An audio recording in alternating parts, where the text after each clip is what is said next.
Hello student, welcome back. We're going to continue to talk about food, and I'm going to cover about enjoyment of food and how are we going to define whether the food tastes good or bad and what kind of parameter defines it. Now, in fact, there are a few things I want to talk about.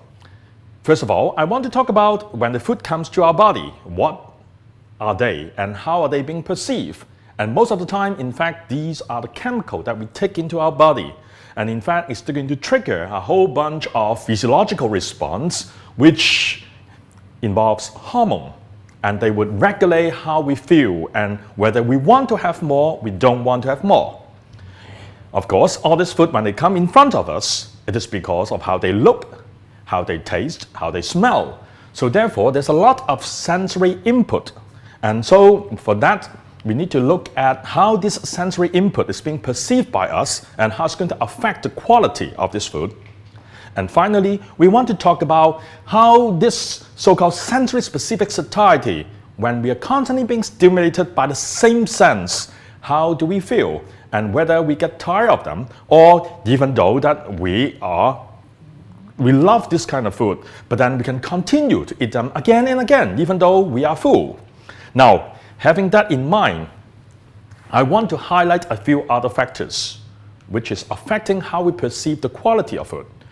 In fact, a lot of time when we are eating, the surrounding atmosphere makes a lot of difference. When you're in a very romantic restaurant or whether you're eating with your family, the mood, what kind of mood you are in fact, affect how you taste the food. Sometimes the environment, whether you're outdoor, indoor, the dishes, when it is being put on the table, whether they give it a very good name, reminding you some of your memory, that is going to change your perception of the quality. And of course, sometimes we have personal experience and some of our responses to a particular flavor. That would all influence how we perceive food being good or bad. Now, we can ask ourselves, why do we want to have food? Why do we want eating? As a biologist, a lot of times we look at it as because we want to have nutrients. We eat food. What kind of food? Vegetable, fruits. These are sweet food. And most of them, when they were taken, they were converted into energy. And one type of the energy, such as a mineral, amino acid, vitamin, or glucose. These are all very important. That allows us to be incorporated, to become having all these nutrients for us to mature, to grow as an individual. But let me remind you, most of the time these days when we're eating, it's simply not because of all this calculation of how much nutrients are there. It's simply because we are hungry. When you're hungry, you eat. And sometimes, even though we are not hungry, simply because we like to eat, some things that we like so much that we want to keep on eating it. It is called craving. Now, that defines at a stage when or why we want to have food. Now, let me come to the point of hunger. We say that a lot of time when you're hungry, you want to eat food. But what is controlling it? As I pointed out earlier, a lot of it is because of our biological response. It's because of our physiological states. Because we don't have enough energy. We want nutrients. So therefore, we want to eat so that we can recapture some of these nutrients to allow us to function normally.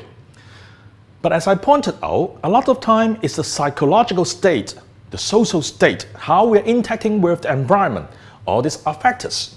So therefore, I want you to start thinking about the reason why we eat is because of all this integral response in our brain. And that tells us that we want to eat something. And sometimes we enjoy eating, not necessarily because we are eating the material or the food by itself. It's because we like the feeling of anticipating that some food will be available very soon. Now, so in the next section, what I'm going to tell you is that I want to dissect this process one at a time. We're going to address how the endocrine system, how our neural system, how we feel the sensory-specific satiety when you're stimulated by the same food again and again, whether you feel full or you become tired of it. And finally, why sometimes even though we are not hungry, we still want to eat? Why we have this craving behavior? So we'll address it in a moment.